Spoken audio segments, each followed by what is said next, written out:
नमस्कार, मैं हूं प्रवीण दुबे। राम भरोसो राम बल राम नाम विश्वास, सुमिरत शुभ मंगल कुशल मांगत तुलसीदास।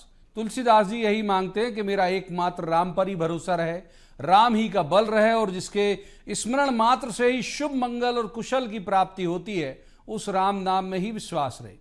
ये मांग इन दिनों पूरे देश की है। क्या बड़े क्या बच्चे, किसी वर्ग के, किसी भी समाज के, किसी भी क्षेत्र के प्रत्येक इंसान के मन में बस यही भाव चल रहा है कि ले चल अपनी नागरिया अवध बिहारी सांवरिया। बीजेपी तो खैर राममय है ही। मुख्यमंत्री डॉक्टर मोहन यादव, प्रदेश अध्यक्ष वी.डी. शर्मा, कैलाश विजयवर्गीय, प्रहलाद पटेल सभी अलग अलग उस दिन पूजन में रत रहेंगे ही। दिलचस्प यह है कि अयोध्या में भगवान रामलला की प्राण प्रतिष्ठा में भले ही कांग्रेस ने शामिल होने का न्योता ठुकरा दिया हो, लेकिन कांग्रेस के सभी वरिष्ठ नेता भी राम की भक्ति में रमे। पूर्व मुख्यमंत्री कमलनाथ राम नाम के कुछ पत्र लिखवा रहे हैं। कुछ कांग्रेसी अयोध्या के सरयू में स्नान करके कुछ दिनों पहले ही पहुंच गए थे स्नान करने। प्रदेश अध्यक्ष कांग्रेस जीतू पटवारी और नेता प्रतिपक्ष उमंग सिंगार भी आज ओरछा के राम राजा मंदिर पहुंचे। भोपाल में मशहूर शायर मंजर भोपाली अपने कई शायरों के साथ एक कार्यक्रम सिर्फ प्रभु श्री राम पर करने वाले। तो आज बात इसी की करेंगे कि क्या राम के नाम पर एकजुट हो गया है देश। कांग्रेस भी समझ गई है क्या कि मंदिर अधूरा है या शंकराचार्य नाराज हैं। इस टाइप के तर्क जो हैं वो उल्टे पड़ सकते हैं। बीजेपी क्या इसके सियासी फायदे का पूर्वानुमान भी लगा रही है। बहुतेरे सवाल जिन्हें लेकर एक खास पैनल के पास जाएंगे और कहेंगे जवाब तो देना होगा, लेकिन रस्मन सबसे पहले आपको दिखाते हैं एक रिपोर्ट। देखिए, गोस्वामी तुलसीदास जी लिखते हैं, राम नाम अवलंब बिनु परमारथ की आस, बरसत बारिद बूंद गई चाहत चढ़त नकास। यानी प्रभु राम का आसरा लिए बिना यदि आप परमार्थ की उम्मीद करते हैं तो ये उतनी ही बचकानी सोच होगी कि आप सोचें कि बारिश की बूंदों की लड़ी को डोर दमचकर उस पर आकाश तक पहुंचा जा सकता है। इसी तथ्य को इन दिनों देश ने धारण किया हुआ है। अयोध्या में भगवान रामलला की प्रतिमा यथास्थान विराजित तो कर दी गई है, लेकिन प्रभु कमल नयन के नयन अभी ढके हुए। अभी उसे गर्भगृह में अधिष्ठित मात्र किया है। प्राण प्रतिष्ठा तो 2 दिन बाद यानी सोमवार को होगी। है तो ये धार्मिक आयोजन, लेकिन कांग्रेस के नेताओं ने इसका आमंत्रण ठुकराकर सियासत को भी बल दे दिया है। मुख्यमंत्री डॉक्टर मोहन यादव भी कह रहे हैं कि ये बहुत ऐतिहासिक क्षण है और विपक्ष को भी ये तथ्य समझ में आने लगा कि प्रभु की महत्ता क्या है। यदि हमारे आंखों के सामने आ रही जिसका इंतजार है, अब 48 घंटे बाकी है। इस घड़ी से परमात्मा करेगा, आज नहीं तो कल हम वापस देश एक करेंगे, अखंड भारत फिर बनाएंगे। समय के साथ जैसा जैसा समय बदलता जा रहा है, कई सारे कांग्रेस के मित्र भी कांग्रेस छोड़ के आ रहे हैं कि हमारी पार्टी गलत मार्ग पे जा रही है। ये सारे हमारे अपने उस अतीत के काल को याद कर रहे हैं। विपक्ष समझ रहा है कि राम देश की आत्मा में बसते हैं। इस विषय को यदि बीजेपी ने ठीक से प्रचारित कर दिया कि कांग्रेस राम विरोधी है, तो लोकसभा चुनाव सहित आने वाले कई चुनावों में उनका पत्ता साफ हो सकता है। इसलिए कांग्रेस के वरिष्ठ नेता कमलनाथ राम नाम की महिमा के पत्र लिखवा रहे हैं। प्रदेश अध्यक्ष जीतू पटवारी और नेता प्रतिपक्ष उमंग सिंगार आज ओरछा में राजा राम के दर्शनों के लिए पहुंचे।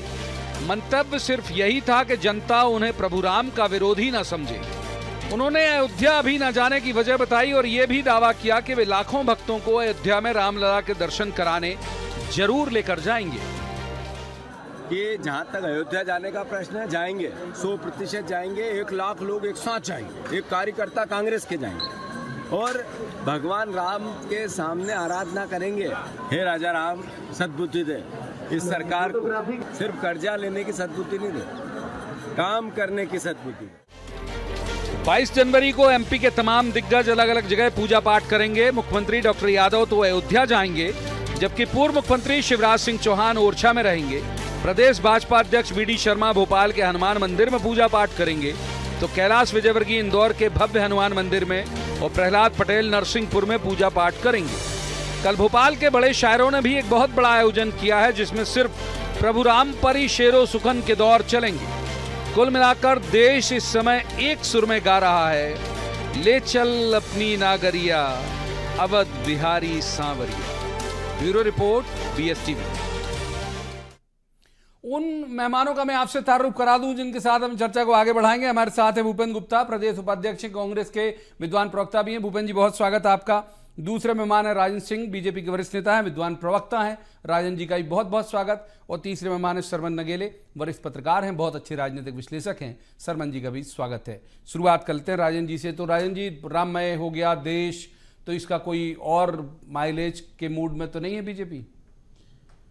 प्रवीण जी, आप जानते हैं कि ये माइलेज का समय नहीं है। ये पूरी सृष्टि में इस समय, चाहे आप हों, विद्वान पत्रकार जी हों या मैं हूं, हम सबकी जनरेशन के लिए ये सबसे उत्तम समय है जब हम लोग वैश्विक रूप से 500 साल के इंतजार के बाद ये हमारी पीढ़ी बड़े गौरव से बताएगी आने वाली पीढ़ी को कि हमने रामलला के प्राण प्रतिष्ठा समारोह के हम साक्षी बने हैं। तो इसमें माइलेज की कोई बात नहीं है, राजनीतिक बात नहीं है। ये पूरे विश्व के सनातन के लिए और पूरे वैश्विक रूप से, सिर्फ सनातन ही नहीं, अब तो अन्य धर्म के लोग भी इस चीज को जोड़ रहे हैं। मैं आगे सवाल करूंगा उसी पे। हाँ, बोलिए बोलिए। इस समय जो है पूरा भक्तिमय और राममय माहौल पूरे विश्व में है। विजय पताका, राम जी की जो भगवा पताका है और जो हमारे धार्मिक रूप से आज पूरे विश्व में राममय हो रहा है, इसके लिए सभी को अभिनंदन करते हैं हम। और सभी सनातनियों का इस बात के लिए आभार भी है कि उन्होंने इस पूरे माहौल को जो है राममय बनाया, धार्मिक माहौल बनाया। भूपेंद्र जी को इन कर लेते हैं। भूपेंद्र जी, अभी तक समझ नहीं आया कि लाइन क्या है आपकी पार्टी की, मतलब जाना है, नहीं जाना है, यदि नहीं जाना है तो फिर इस वक्त को पूजन पाठ में क्यों लगा रहे हैं? क्यों राम को की पूजा करके एक तरह का एक प्रतीकात्मक आप ये दिखा रहे हो कि भाई हम भी राम भक्त हैं? या तो इस समय को अवॉइड करिए, आगे कभी चले जाइएगा, जैसा प्रदेश अध्यक्ष आपके कह रहे हैं जीतू पटवारी। आपकी जो टिप्पणी मैं समझ नहीं पा। अच्छा, मैं इसे ऐसे तो एक बार आप और सुलभ कर देता हूं सर। मैं ये कह रहा हूं कि लाइन कांग्रेस की इस राम मंदिर की प्राण प्रतिष्ठा को लेकर क्या है, ये बहुत स्पष्ट अभी तक समझ नहीं आया, क्योंकि शायद नहीं जा रहे हो आप लोग अभी तक के हमारे सर्वोत्तम संज्ञान के मुताबिक। ये तय किया कि बाद में जाएंगे, तो फिर अभी पूजा पाठ उस समय करना जब वहां प्राण प्रतिष्ठा चल रही है, तो इसके मायने क्या है, ये समझ रहा हूं। अगर ये धार्मिक आयोजन हो, आप राजनीतिक लाइन जान,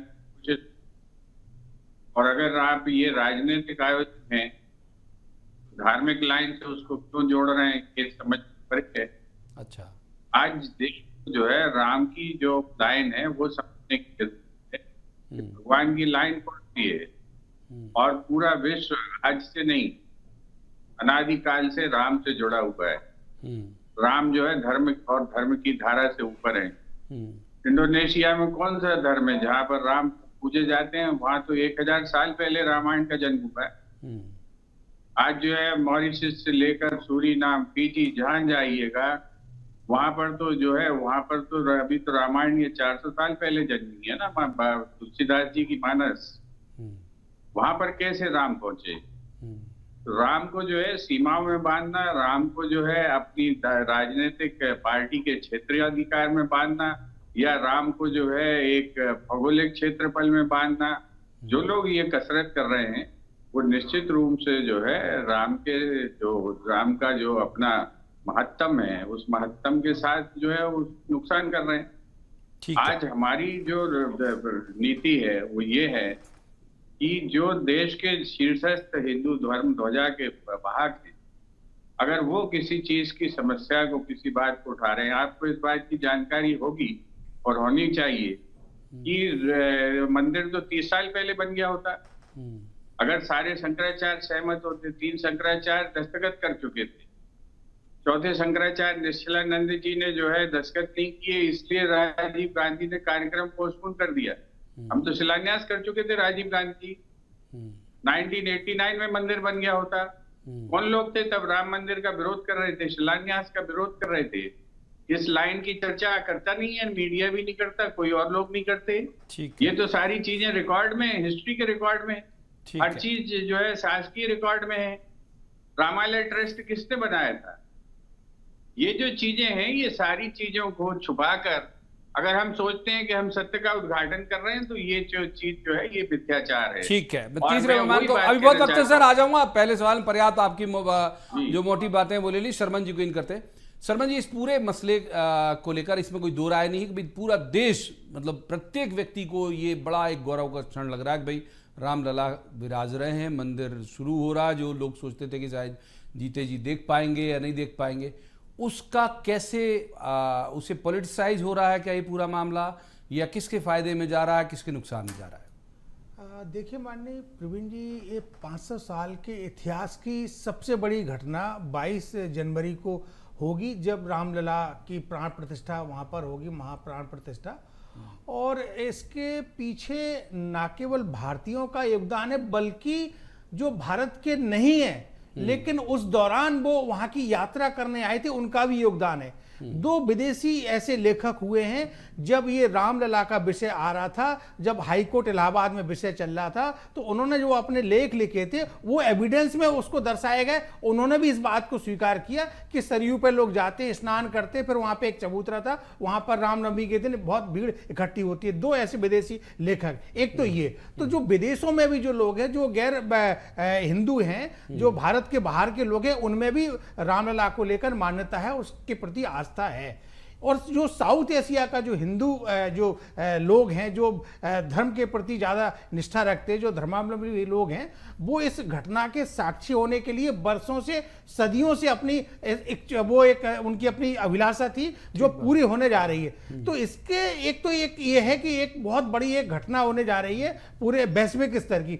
दूसरा इसमें यह है कि जो माइलेज की बात आ रही है, जो पॉलिटिसाइज की बात आ रही है, तो ये बिल्कुल स्पष्ट रूप से जाहिर होता है कि भारतीय जनता पार्टी ने उस पूरे के पूरे कार्यक्रम को अपने पार्टी का तो सीधा नहीं, लेकिन सरकार का कार्यक्रम बनाते हुए और पार्टी के लोगों को आगे करते हुए और संघ के लोगों को आगे करते हुए पूरा का पूरा उसका माइलेज लेने की कोशिश की जा रही है। माइलेज मिलेगा, ये बात बिल्कुल सच है। और एक 22 जनवरी के बाद पूरे देश में एक ऐसा नैरेटिव सेट हो जाएगा कि भारतीय जनता पार्टी को लोकसभा चुनाव 2024 मई में निश्चित रूप से उसका लाभ होगा। लेकिन इसमें जो चारों जो पीठों के जो शंकराचार्य जी हैं, ठीक है, उनको यदि कॉन्फिडेंस में ले लेते तो बेहतर होता। रायन जी, जवाब आपका। और दूसरा, आपने सुन लिया शर्मा जी ने जो बोला, जो भूपेंद्र जी ने बोला। एक मैं ऐड ऑन कर देता हूं, जो प्रदेश अध्यक्ष कांग्रेस ने कहा कि भाई वो तो आपकी सद्बुद्धि मांग रहे हैं जाके ओरछा में। किस तरह की कुबुद्धि आ गई आप लोगों के अंदर जिसकी वो सद्बुद्धि मांगने गए ओरछा, बताइए।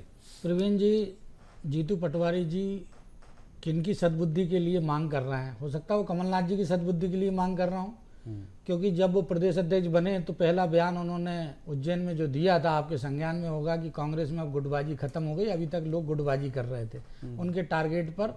कांग्रेस में हमेशा आप देखिएगा, बड़े नेता जब भी कोई बयान देगा तो उसका टारगेट उन्हीं की पार्टी का कोई नेता रहता है। ये एक कोई व्यंग की बात नहीं है, आप भी समझ रहे हैं। दूसरी चीज, जब ये कह रहे हैं कांग्रेस के लोग कि ये गलत समय, यहाँ इस समय इनको नहीं करना था उद्घाटन, तो फिर आप लोग क्यों आयोजन में शरीक हो रहे हैं, इनडायरेक्ट हो रहे हैं? क्योंकि वोट की राजनीति में कांग्रेस इन्वॉल्व होना चाहती है। वो जानती है कि देश के करोड़ों असंख्य हिंदुओं की आस्था का कारण है। इन्होंने शुरू में जब देखा और अब जब देख रहे हैं कि लोग इसमें पूरे तरीके से तल्लीन हो चुके, कोई राजनीतिक रूप से नहीं है। सरवन जी से निवेदन करूंगा कि इस समय भारतीय जनता पार्टी का ये आयोजन नहीं है। आप जाइए, हर झोपड़ी पे, हर घर पे आपको कहीं रोशनी मिलेगी, कहीं भगवा मिलेगा। तो लोगों की आस्था का प्रतीक है राम। और जहाँ तक मेरे आदरणीय कांग्रेसी मित्र ने कहा कि 1989 में बन जाता, फिर बताइए उसके बाद जब कोर्ट में जब मामला गया तो राम के अस्तित्व को किन्होंने चुनौती दी? कौन वो वकील थे जो राम के अस्तित्व को नकार रहे थे? क्या वो कांग्रेस के बड़े नेता नहीं थे? कपिल सिब्बल जैसे लोगों ने राम के अस्तित्व को नहीं नकारा क्या? तो एक चीज है कि राजनीति में इन्हें जब लगता है, और अगर ऐसा ही था तो 90 में जब अडवाणी जी ने रथ यात्रा चालू की तो उनकी रथ यात्रा और कार सेवकों के ऊपर गोली चलाने और उनको रोकने का प्रयास किन लोगों ने किया? क्या उस समय आपने किया कि ये होना चाहिए? आज कांग्रेस को जो है हमारे धर्म के जो शंकराचार्य जी उनकी चिंता हो रही है। मैं जानना चाहता हूँ, आज अभी मैं सुन रहा था एक इसके पहले जहाँ था कि दिग्विजय सिंह जी ने सवाल उठाया था। मैं जानना चाहता हूँ, दिग्विजय सिंह जी ने ट्वीट किया कि दिग्विजय सिंह जी, जिस दिन जयंत सरस्वती जी को दीपावली के दिन जेल में ठूसा गया, उस दिन कांग्रेस के किसी एक आदमी ने हमारे शंकराचार्य की चिंता करके उस पर टिप्पणी की कि ये गलत हो रहा है? जवाब ले लेते हैं। जवाब लेते हैं। भूपेन जी जवाब, और दूसरा यह है कि जो ध्वनित हो रहा है राजन जी की बात से, वो ये है कि प्रभु श्री राम का जो नाम है वो अपनी सुविधा के हिसाब से ही आप लोग उच्चारित करते हैं। भारतीय जनता पार्टी का जन्म 1980 में हुआ है और गांधी जी जो है 1905 से रामधुन गा रहे थे। तब जो है गांधी की प्रार्थना सभाओं पर गोली दागने वाले और हिराम के भक्त जो हिराम को गोली मारने वाले लोग कौन थे? ये तो 1980 में जन्म हुआ इस पार्टी का। तो ये जो है दूसरी चीज, ये शंकराचार्यों को लांछित करने के पहले आपको ये विचार करना चाहिए कि क्या ये धार्मिक डिबेट है कि राजनीतिक हेतु, राजनीतिक लाभ, क्या फायदा मिलेगा, कैसे वोट बैंक बनेगी, और कांग्रेस भी वोटों के लालच में आ रही है। ये तो स्वयं भाजपा स्वीकार कर रही है। तो ये जो आयोजन धार्मिक कहां से हो सकता है? ये पूरी तरह लिप्सा और वोटों के ध्रुवीकरण के लिए एक जो काम किया जा रहा है, ये स्वयं भाजपा के लोग स्वीकार कर रहे हैं। हम इनको बधाई देते हैं, धन्यवाद देते हैं, इसको इन्होंने स्वीकार किया। तीसरी चीज जो है मैं ये कहना चाह रहा था कि शंकराचार्य जी को लांछित करने के पहले इन्हें इतिहास का ज्ञान इतना अवश्य होना चाहिए कि अयोध्या की जेल में स्वामी स्वरूपानंद जी जेल में थे कि नहीं थे, इन्हें मालूम होगा। ये बताएं तो शंकराचार्य का कंट्रीब्यूशन इन्हें समझ में आ जाएगा। किसी आंदोलन में थे वो जेल में, और अगर इतिहास का इन्हें ज्ञान हो तो इन्हें ये भी पता होगा कि तीनों शंकराचार्य ने दस्तखत किए। और अगर इन्हें अदालती ज्ञान हो, ईश्वर ने अगर सद्बुद्धि दी है भारतीय जनता पार्टी वालों को, तो इन्हें ये भी समझ होगी कि वो जो एफिडेविट है किसने दिया था और किस संदर्भ में दिया था। राम सेतु की बात को रामचंद्र जी से जोड़ के भारतीय जनता पार्टी दुष्प्रचार का जो बतंगड़ है ये बरसों से खड़ा कर रही है, लेकिन इससे सत्य दबता नहीं है। इन्हीं के नेता हैं, बंगाल के जो अध्यक्ष थे बीजेपी के, उन्होंने कहा था कि मैं राम को मानने से, भगवान मानने से इनकार करता हूं क्योंकि वो पैदा हुए किसी के घर पर, वो अवतरित नहीं हुए। इन्होंने हटाया क्या अपने उस अध्यक्ष को? इन्हीं के जो है जो संसदीय सांसद थे राम जेठमलानी, अदालत में जाके उन्होंने कहा है, बयान दिया हुआ है कि Ram is not a good husband. इन्होंने हटाया था क्या उन्हें अपनी पार्टी से? केवल ढोंग, पाखंड और दूसरों को लांछित करने और दूसरों पर कीचड़ उछालने के अलावा इस पार्टी के पास कोई काम नहीं है। इन्हीं की पार्टी के हजारों नेताओं ने जो है ये नाम सीरीज है उत्तर प्रदेश की, जिन्होंने भगवान हनुमान जी की जाति बताई है। ठीक है, इनकी पार्टी के बड़े बड़े नेता हैं। हाँ ठीक है, इस निंदा का एक बड़ा अभियान, सुन पूरी बात कर लेने दे मुझे, कर लीजिए। खली सर लंबा हो जाएगा तो फिर हाथ करिए, जल्दी खत्म करिए। हाँ, सफाई जाननी जरूरी है। जिस झूठ को ये लोग प्रचारित करते हैं तो वक्त है सर, आता इसकी सफाई जरूरी है। ये बताएं कि ये सारे लोग कौन है, ये किस पार्टी के लोग थे? ठीक है, और उनके बारे में आपने क्या फैसले किए? बस अब पूछ लूंगा सर। मैं एक बार शर्मन जी को इन कर लेता हूँ, शर्मन जी को इन कर लेता हूँ। मैं आ जाऊंगा अभी, भूपेन जी वक्त है अभी तो हमारे पास। राम सेतु को तोड़ने का काम और उसका फैसला अटल बिहारी वाजपेयी की सरकार ने लिया डीएमके को सेट करने के लिए। ठीक है, एक बार इन कर लेते हैं शर्मन जी को इन कर लेते हैं। शर्मन जी लोकसभा के रिकॉर्ड में मौजूद है। ठीक है सर, आ जाऊंगा, जवाब भी ले लूंगा राजन जी का इसके बाद। पहले शर्मन जी को इन कर लेते हैं। शर्मन जी, एक पूरे मसले में ये तो तय है कि भाई माहौल जो आप भी मान रहे हैं भाई पूरे देश भर में, देश के बाहर भी जिस तरह का बना है, एक हम भोपाल के संदर्भ में बात कर लेते हैं क्योंकि हम रीजनल चैनल भी हैं। तो जो बड़े कवि, बड़े शायर जो एक खास कौम से ताल्लुक़ रखते हैं, वो भी एक बड़ा आयोजन कर रहे हैं, जो मेरी समझ से देश का पहला आयोजन होगा कि ये तमाम शायर इकट्ठा होके राम ही राम उन्होंने टाइटल दिया है। उस दिन कल शायद संडे को वो कर रहे हैं, और वो पूरा राम पर केंद्रित एक तरह का शेर व सुखन होगा। इसे कैसे देखते हैं आप? मतलब ये एक उम्मीद की जा रही थी कि भाई जो दूसरी कौम है वो हो सकता है नाराज हो जाए, वो तो गदगद है और स्वागत कर रही है। देखिए माननीय प्रवीण जी, यदि जब इलाहाबाद हाई कोर्ट के प्रकरण को समझेंगे तो वहाँ भी जो हाफिज साहब थे उन्होंने ही सहमति दी थी और अपनी सुरक्षा की मांग की थी उन्होंने।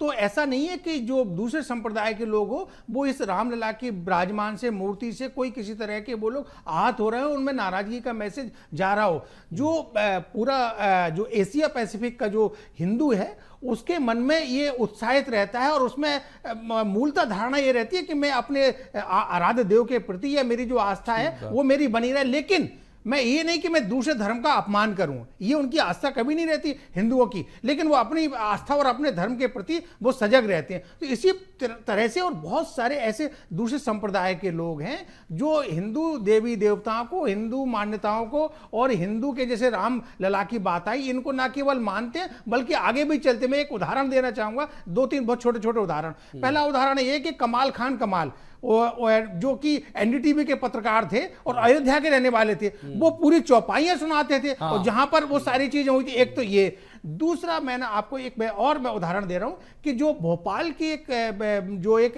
लड़की है, वो एक मुस्लिम संप्रदाय से आती है, लेकिन वहां पर वो बहुत ज्यादा जो रामलला की मूर्ति स्थापित हो रही है उस पूरे कार्य क्षेत्र में बढ़ चढ़ कर वो काम कर रही है। तो ऐसा नहीं है कि एक ये जो कल मंजर भोपाली भी सुनाएंगे राम ये जो कल हो रहा है अच्छी बात है। देखिए, यही तो गंगा जमुनी संस्कृति का ये देश है, यही तो सभी धर्मों के सम्मान करने की बात आती है, यही तो संविधान समानता की बात करता है कि आप एक धर्म के लोग दूसरे धर्म का भी सम्मान करें, वो आपका भी सम्मान करें, और अपनी अपनी निष्ठा अपनी जगह है, लेकिन निष्ठा का प्रदर्शन करने का विषय नहीं है। राजन जी, निष्ठा का प्रदर्शन का विषय नहीं एक, और जो भूपेंद्र जी ने बहुत सारे सवाल आपके ऊपर उठाए। देखिए, भूपेंद्र जी ने कहा, भूपेंद्र जी निश्चित तौर पर मुझसे ज़्यादा ज्ञानी होंगे, लेकिन जो इन्होंने कहा कि राम सेतु का मसला अलग था, आपने किताबें लिखी है प्रवीण जी, बताइए जो राम के अस्तित्व को राम सेतु में नकार रहा है वो राम को कैसे मान लेगा? क्योंकि राम और रामायण पूरी एकजाई है, उसको आप अलग नहीं कर सकते कि साहब अयोध्या के मुद्दे पर हम राम को मान रहे हैं लेकिन राम सेतु के अस्तित्व को नकारेंगे तो हम उसमें सही हैं।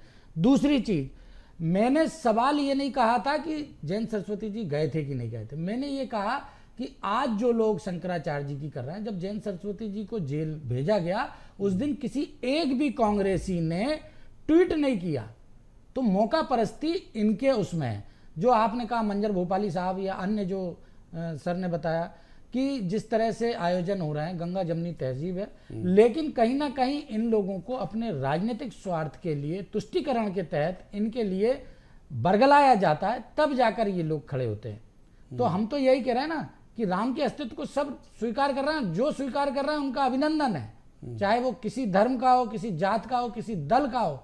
जो भी रामलला के अस्तित्व के लिए और उनके प्राण प्रतिष्ठा समारोह महोत्सव के लिए आनंद उत्सव में है, वो सब आनंद के पात्र जितने, उन सबका अभिनंदन है। तो फिर जीतू पटवारी जी को भी आनंद का पात्र मानिए, उमंग सिंगार को भी आनंद का पात्र अगर वो आते हैं, कमलनाथ जी को भी आनंद का पात्र मानिए। राम मैं कह रहा हूं ना कि वो लोग जाएं। देखिए प्रवीण जी, आप भी जानते हैं कि हम सनातनी लोग हैं, जिसको प्रभु राम दर्शन देना चाहेंगे वही जा पाएगा। ये तो इनकी मति फिर गई है जो इन्होंने निमंत्रण स्वीकार नहीं किया। जवाब ले रहे थे भूपेंद्र जी, मति फिर गई आप लोगों की, तो प्रभु आपको दर्शन देना नहीं चाहते इसलिए वो जा नहीं रहे। कहते भी कि भाई बुलावा आए बिना आप जाओगे कैसे, तो बुलावा आके मना हो गया, मतलब आप लोगों की मति फिर गई। बड़े नेताओं की बात कर रहा हूँ। राजन सिंह जी स्वयं जा रहे हैं क्या 22 तारीख को? इनसे पूछ ले जरा। नहीं, मुझे निमंत्रण नहीं है, मुझे निमंत्रण नहीं है भूपेंद्र जी। मैंने कहा जिनको निमंत्रण मिला है, मुझे निमंत्रण नहीं, मेरे घर में ही अयोध्या, मैं घर में अपना उत्सव मनाऊंगा। जिनको निमंत्रण मिला उनको ठुकराने की बात है। जवाब सुन लेते क्या कह रहे हैं। हाँ बोलिए। नहीं, आपने पूछा कि आप जा रहे हैं क्या, तो मैंने बताया कि मुझे निमंत्रण नहीं है। सुन लेने दें। हाँ बोलिए भूपेंद्र जी, बोलिए भाई, बोलिए। हाँ थोड़ा सा शांति से सुन लें तो अच्छा रहेगा। प्रभु कृपा है, आप बोलिए। हाँ, तो प्रभु कृपा से आपको बुलावा आया नहीं, बिल्कुल नहीं, और हजारों लोगों को बुलावा नहीं दिया आपकी पार्टी ने जी। आपकी पार्टी चिन्हित करके 10 लोगों को 50 लोगों को बुला रही है। आपके जो ये यहाँ के धर्म प्राण जो है, हिंदू श्रेष्ठ श्री रामेश्वरानंद आचार्य जी जो है, ऐसे एमएलए को भी आपने नहीं बुलाया है। तो आप ये जो दावे कर रहे हैं 50 झूठ मिला के, ये किस लिए कर रहे हैं? जब आपने आमंत्रित, पूरे देश में आपकी पार्टी इस बात का जो है हल्ला मचा रही है कि राहुल गांधी ने साहब गलती की ठुकरा के, क्या आपने राहुल गांधी को आमंत्रित किया है? आप भगवान के काम में भी इस तरह के झूठ प्रचारित करते हैं, मिथ्या प्रचार करते हैं। क्या आपकी पार्टी ने बुलाया क्या मंदिर में राहुल गांधी को? आप इसका बताइए, हाँ या ना में जवाब दीजिए। अरे बिल्कुल, आपको निमंत्रण मिला तब तो उन्होंने कहा कि हमको निमंत्रण मिला लेकिन हम नहीं जा रहे हैं। आप बताइए, तो आप ये झूठ प्रचारित क्यों कर रही है आपकी पार्टी? भगवान ने आपको अनुमति दी है कि आप उनके नाम पर झूठ बोले? नहीं, आप उनके नाम पर भूपेंद्र जी, आपके ही वरिष्ठ नेताओं ने कहा है ट्वीट करके कि हमें निमंत्रण मिला लेकिन हम नहीं जाएंगे। आपके ही नेताओं ने ये कहा ना। आप निश्चित मानिए कि आप धर्म का काम नहीं कर रहे हैं, आप इस देश के लोगों को गुमराह करने की कोशिश कर रहे हैं। कौन भगवान गुमराह राम करता है हमारे ये हैं, सब हम जानते आपसे हैं। ज्यादा हैं। और सुनिए, आपसे 60 साल पहले से हम राम का गुणगान कर रही है हमारी पार्टी, जब से पैदा हुई है तब से गा रही है। आप 1980 में पैदा हुए हैं और 1980 के बाद आपने ये दुकान बनाकर संभाला इसको, लेकिन हमारी पार्टी इसको जो है आजादी के आंदोलन का राम को हिस्सा बनाकर लड़ी है। हमने घर घर जाकर राम धुन गाई है, मंदिरों में गाई है, तब जाकर देश एक हुआ और देश आजाद हुआ है। ये हमारी आजादी के जो है हमारे परिवाहक, ध्वजा के परिवाहक थे भगवान राम। आप आज उसे राजनीति का वोट का बैंक बनाने ठीक की है, कोशिश राजीव, कर रहे जल्दी हैं। छोटा रिमार्क, तो वक्त आप बिल्कुल जो है गुजर आपने गया। कहा करके, गांधी जी कृपा की, मैं करके पूरे सम्मान के साथ भगवान कह रहा हूँ, राम के राष्ट्रपिता की नाम सम्मान पर के साथ लोगों जो को लांछित राम धुन करना थी बंद उसमें करिए। कितना चेंज किया है। भगवान राम के नाम पर लोगों को लांछित करना बंद करिए।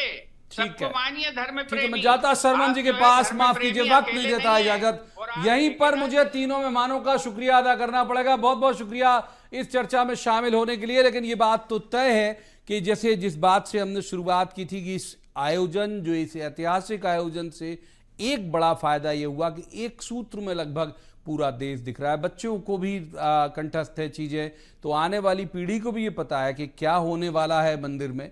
अब इसका कितना पॉलिटिकल माइलेज कौन लेगा, किसको नुकसान होगा, ये बात अलहदा है, लेकिन ये तय बात है कि देश के लिए एक बड़े गौरव की बात है। आज की इस चर्चा में इतना ही। अब आपसे मुलाकात होगी सोमवार को किसी खास मसले पर, खास पैनल के साथ बैठकर कहेंगे जवाब तो देना होगा। तब तक देखते रहिए BS TV।